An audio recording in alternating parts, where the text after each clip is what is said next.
realmente me generaba una duda es ¿por qué el tratamiento sistémico? ¿Por qué arriesgar vías sistémicas cuando hay métodos tópicos de la oftalmología? Sí, no, siempre se utilizamos tópicos. Porque el autor lo recibe. Ya lo daña. Hola. ¿Listo? Hola. Buenas tardes. Profe, gracias por la pregunta. Bueno, justificando este caso, encontramos en la literatura el argumento de que se pueden emplear medicamentos en base sistémica. Se ha encontrado que hay una biodisponibilidad del 80% de alguna cosa. Es decir, el fármaco sí llega de manera activa al sitio de la lesión. ¿Cuál es el fundamento principal de que no se utilice vía oftálmica? La dificultad a la hora de encontrar el fármaco disponible en el mercado colombiano. Se habla acerca de la natamicina, que también es un antifúngico que se encuentra de manera oftálmica, pero conseguirlo implica una compra extranjera que nos va a alargar los tiempos de tratamiento. Pero hay fármacos de uso humano como el policonazol que sí se encuentra disponible. ¿Por qué no utilizar esas alternativas? Es cierto, está el policonazol, pero la literatura en equino nos reporta que se debe de aplicar de una manera subconjuntival o intracorneal, lo cual sería una aplicación muy invasiva que requiere de una hospitalización y manejo de la hospitalización. Otra pregunta, veo que al paciente le permitieron la neovascularización y desde la oftalmología lo primero que yo voy a evitar es la neovascularización. ¿Por qué se permitió en ese paciente? No, básicamente, como se mencionó anteriormente, al tratamiento instaurarse de manera sistémica, esta neovascularización nos va a permitir de que el fármaco llegue a esa alteración fúngica que se está realizando. Ok, pero pues bueno, yo le doy una recomendación porque eso genera una injuria grave a la córnea. Recuerden que haya neovascularización quiere decir que va a haber cicatriz.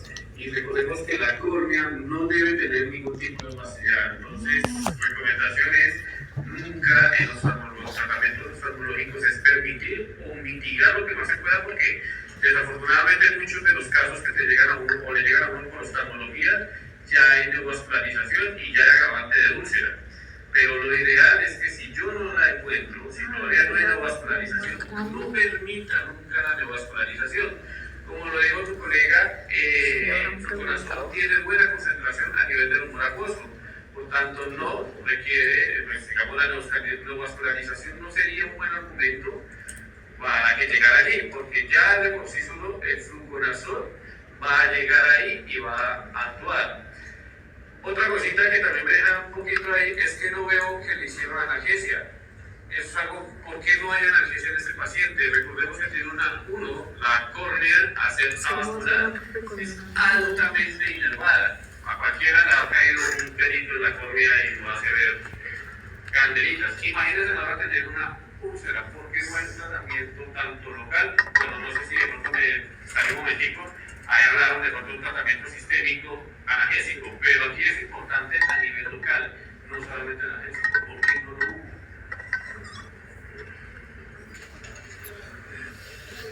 Se realizó tratamiento para la analgesia de manera sistémica. Pues obviamente sería indicado de manera pues, tópica, pero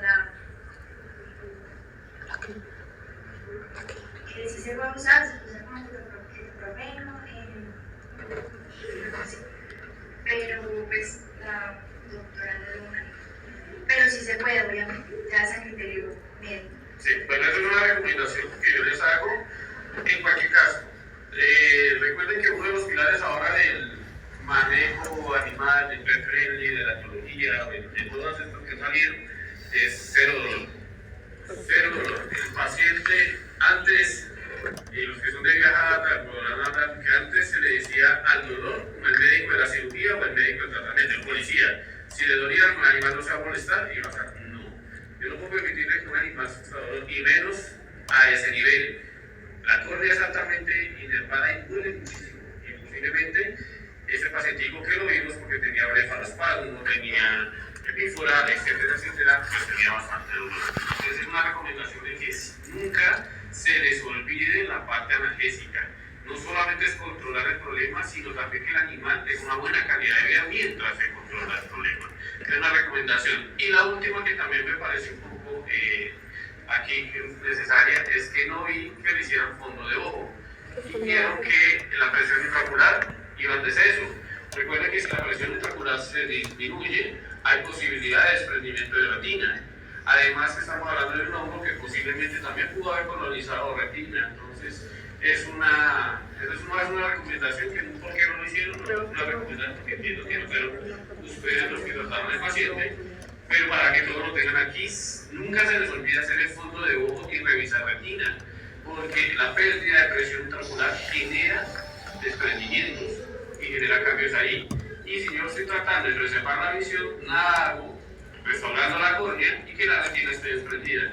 Entonces siempre, aunque vi que en ecografía, y vieron que se hizo una ecografía y en la ecografía no había desprendimiento, hay desprendimientos tan pequeños que no se pueden determinar en ecografía. Entonces siempre es necesario el fondito de ojo, siempre. Y que además pues, se hace con la misma lamparita que tenían ahí, era simplemente, y que le pusieron psicotréico.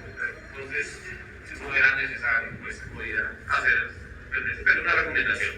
¿Alguien más tiene alguna pregunta? ¿Sí? Pues la justificación que teníamos de no haber hecho el fondo de ojo es que básicamente como la opacidad del absceso estromal no permitía ver hasta el disco. Ok. Ahí venga, y otra pequeña recomendación, que esto sí es general. Pongan la diapositiva de la anatomía del ojito. Ahí. Es una recomendación, no es un regaño, y es una recomendación para todos. Cuando yo estoy haciendo una presentación acerca de una especie, debo cerciorarme que la imagen que yo estoy poniendo es de una especie. Si yo les pregunto, ¿esta imagen es de qué especie? ¿Quién me puede responder? Eso es un ojo humano. Eso es un ojo humano porque tiene mácula.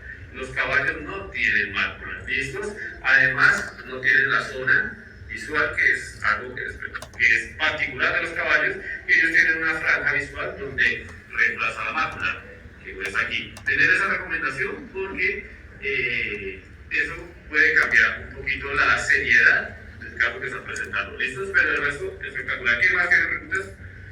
Allá.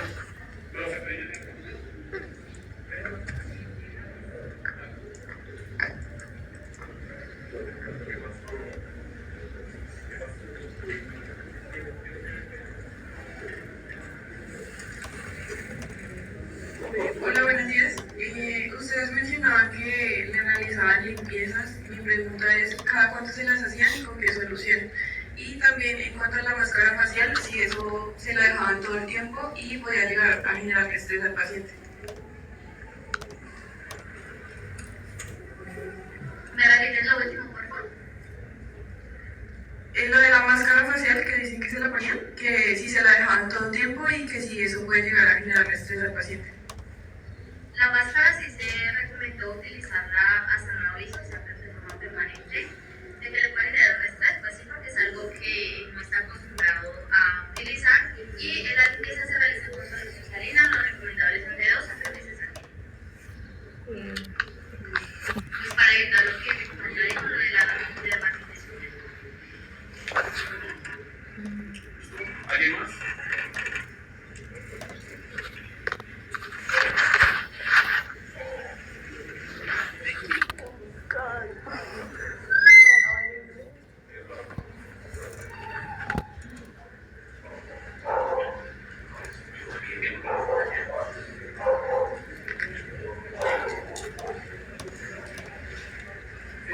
Una pregunta, teniendo en cuenta que el tratamiento consta pues, de varios fármacos, ¿cuál sería el intervalo de tiempo entre uno y otro? No, la literatura indica que se debe de tener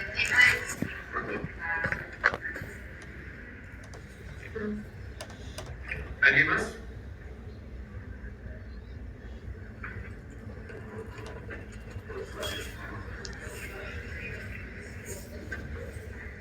Pues mi pregunta es, pues, ¿por qué los hongos tienen esa dificultad para ser eliminados?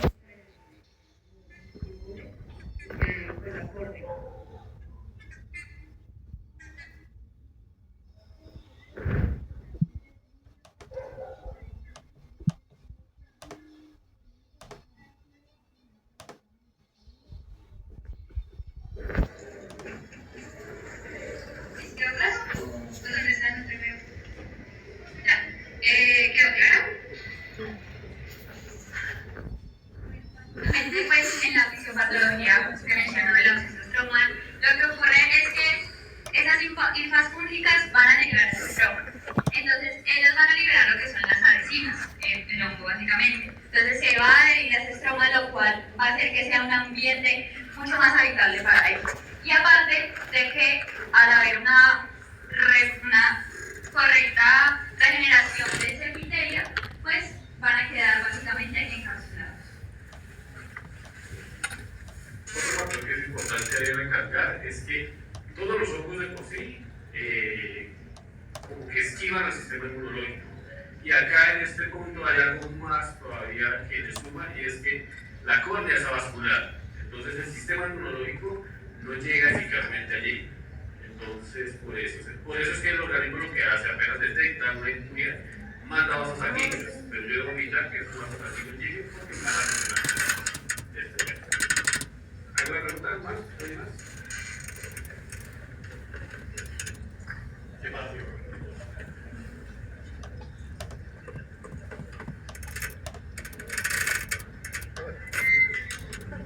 Gracias, buen día al grupo de trabajo.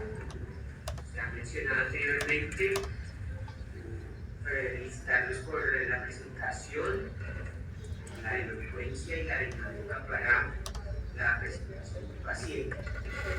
También exaltar hasta el momento, seguramente será también una constante en todos, y es la solidez para responder. Y eso es lo que en esencia busca estos espacios académicos. Ustedes logren responder muy bien la pregunta que pudieron responder de forma elocuente al doctor Cristian. Ese es el principal objetivo del trabajo. Ustedes toman la herramienta académica para y eso justamente está en la discusión académica que ustedes presentan al final, en el caso. Si no, pues sería una presentación totalmente blanca. Con respecto a la farmacología, es importante que ustedes puedan describir por qué y para qué, independiente que lo haga un colega, independiente que lo haga, pues ustedes no son responsables de eso. Sí son responsables de lo que colocan en la presentación, y por eso la pregunta, para resolver al auditorio: el uso simultáneo de un corticosteroide y un analgésico no inflamatorio en su paciente. Eso es una práctica farmacológica bastante controversial, bastante riesgosa desde el punto de vista sistémico, y es importante que, le reitero, eso no es responsabilidad de ustedes como médicos. Es un paciente que ustedes obtienen, y bueno, ustedes, para eso es la discusión, para justamente conocer esa postura frente al manejo farmacológico de estos medicamentos. Bueno, con eso hemos terminado la ronda de preguntas.